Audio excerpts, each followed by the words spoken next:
మహాలక్ష్మి తల్లి పసిపాలవైతే ఎత్తుకుందు మహాలక్ష్మి తల్లి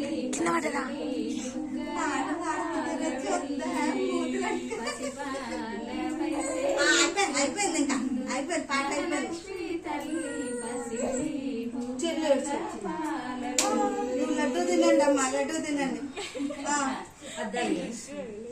అన్నదమ్ములు ఇద్దరు లడ్డూలు తింటున్నారే. చాలా